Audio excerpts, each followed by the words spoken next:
Good morning, class 9. After the completion of chapter motion, now we will start our next chapter, that is force and laws of motion.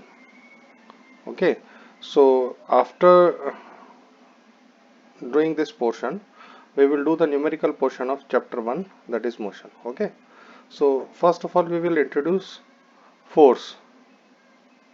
In lower classes, you have studied about force. Okay, whenever we say that we are applying force, what generally we say that either we push or we pull. Okay, so any type of push or pull is called force. This is the general phenomena, because whenever we push an object, we apply force. If we have to pull an object, then again we have to apply force. So the action of push or pull, it is called force. Okay, but now the scenario has been changed. Sometime push and pull, this is not sufficient, so we can explain by the effect or feel of force. Just to express force or just to explain force, we have to understand different effects or different feel of force. For example, what force can do. Force को समझने के लिए हम ये देखते हैं कि force क्या कर सकता है. Okay, so force is that if an object is at rest, it will come to motion.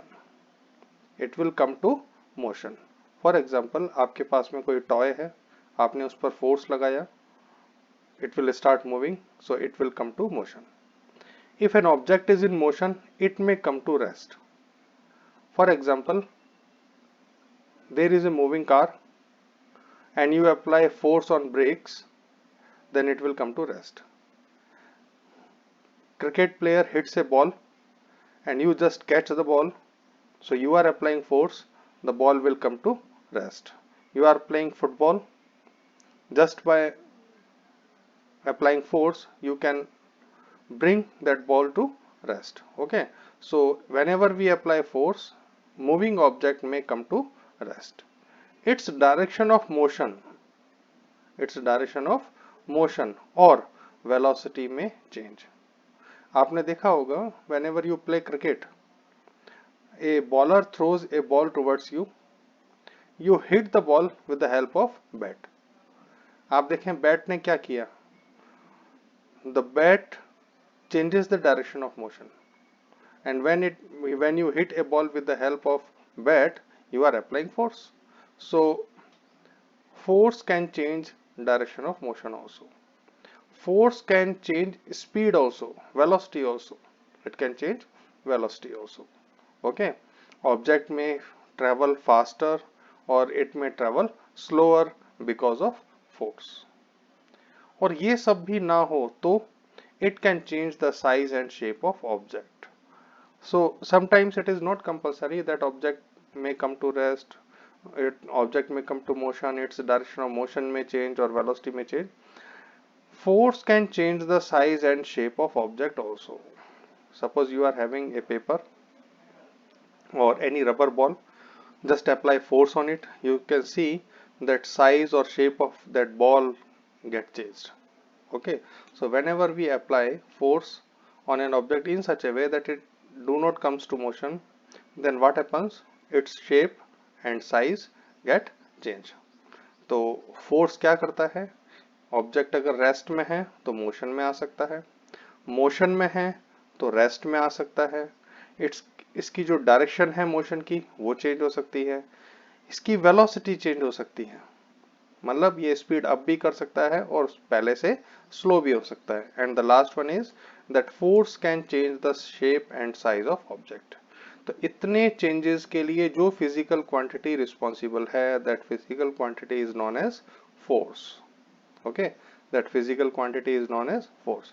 अगर फोर्स नहीं है तो ऑब्जेक्ट अपने आप से साइज और शेप चेंज नहीं कर सकता, ऑब्जेक्ट अपने आप से रेस्ट से मोशन में नहीं आ सकता, ऑब्जेक्ट की स्पीड कम या ज़्यादा नहीं हो सकती, उसकी डायरेक्शन चेंज नहीं हो सकती. इन सभी चेंजेस के लिए फोर्स रिक्वायर्ड है. Okay, so this is the proper definition of force. Now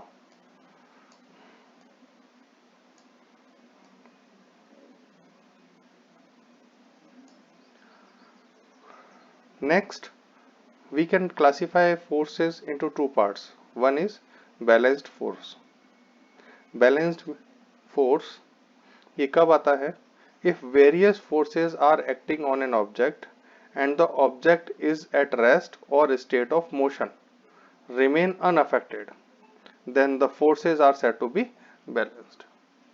Okay, means किसी भी ऑब्जेक्ट पर डिफरेंट फोर्सेस अप्लाई हो रहे हैं और डिफरेंट फोर्सेस अप्लाई होने के बाद में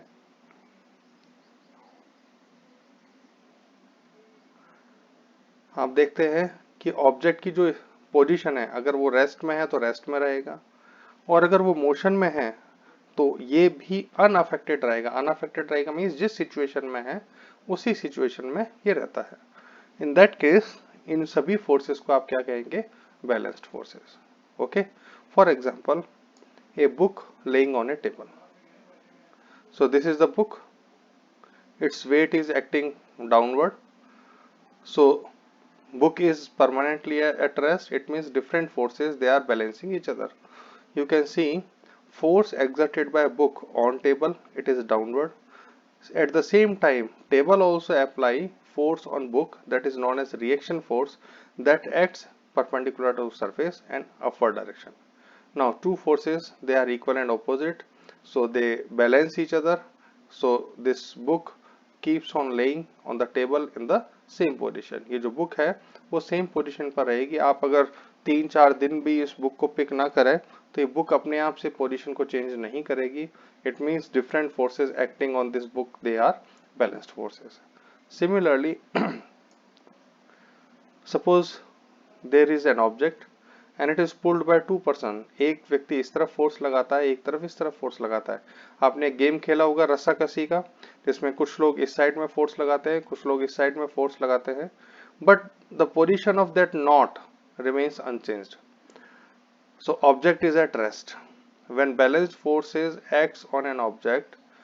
यहाँ भी आप देख लें, ये जो फोर्सेस हैं they are equal and opposite, तो यहाँ पर नेट फोर्स कितना हो जाएगा? 0 हो जाएगा। सो when balanced forces acts on an object, the net force becomes 0. उस समय उस ऑब्जेक्ट पर जो नेट फोर्स है वो क्या हो जाता है? 0 हो जाता है। Next is unbalanced force.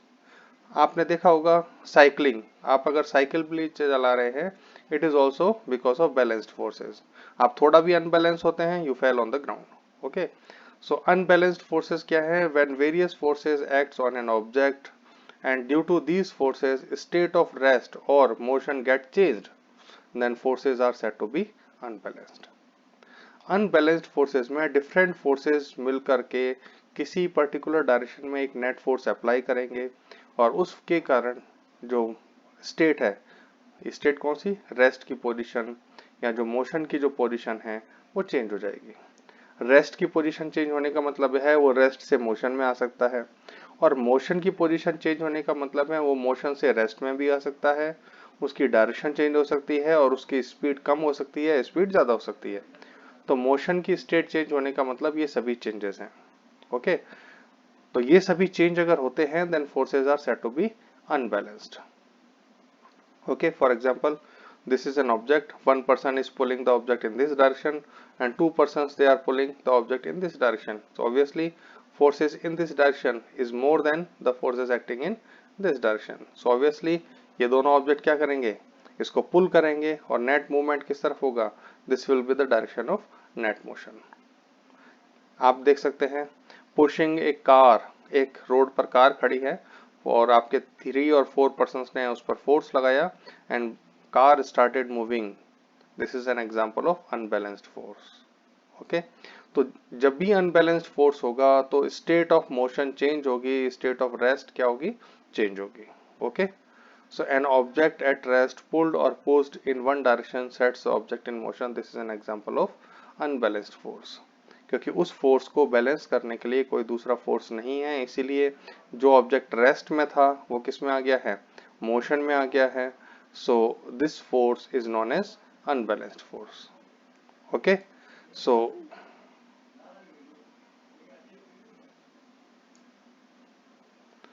and when unbalanced force acts on an object, net force is not 0.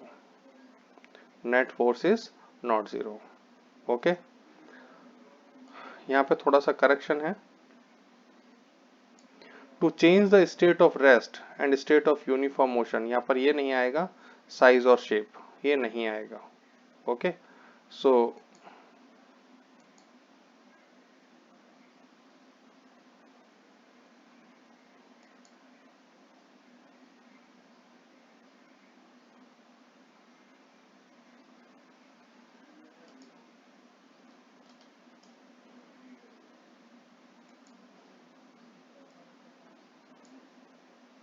Size और शेप ये इसमें इंक्लूड नहीं है, ये गलत लिखा गया है। साइज और शेप के लिए बैलेंस्ड फोर्स से भी साइज और शेप चेंज हो जाता है, अनबैलेंस्ड फोर्स से भी साइज और शेप चेंज होता है। So to change the state of rest and state of uniform motion always unbalanced force is required. Size और शेप बैलेंस्ड फोर्स से भी चेंज होता है। Okay, now what is state of rest? Rest means when position of an object with respect to surrounding remain unchanged। आप जिस position पर है वहीं रहते हैं, आपकी पोजीशन unchanged रहती है, then it is said to be at rest। And what is the state of motion? Motion means when the position of an object with respect to surrounding changes with the passage of time, then it is said to be in motion।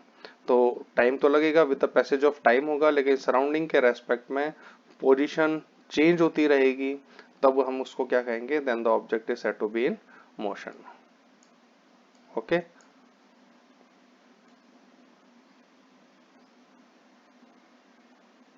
सो आज हम इसको इतना ही study करेंगे, आप इसको थोड़ा सा revise करें। In next class we will study about Newton's laws. Have a good day.